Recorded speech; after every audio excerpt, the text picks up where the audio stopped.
మరి లోకస్తులు ఎలా చూస్తారు?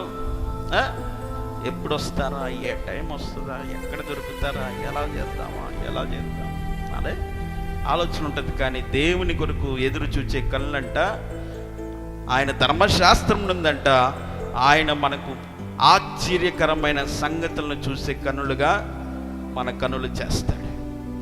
మన ఐస్, మన కళ్ళు దేవుడు ఏ ఆశ్చర్య కార్యములు చేయబోతున్నాడు అనే సంగతులను గురించి కనిపెట్టాలి. కానీ ఇంకా వేరే వాటి మీద మనము మనసును ఉంచకూడదు. అసలు లోకం వైపు అసలు వద్దు. దేవుడు ఏం మాట్లాడతాడు, దేవుణ్ణి నేను ఎప్పుడు చూడగలుగుతాను, దేవుడు ఏ అద్భుత కార్యములు చేయబోతున్నాడో, ఆశ్చర్య కార్యాలు చేయబోతున్నాడో అనే కన్నులు మనము కలిగి ఉండాలి. దేవుని చేత ఆశీర్వదించబడాలంటే మన కన్నులు ఎలా చేయబడాలి? ఆయన ధర్మశాస్త్రమునందు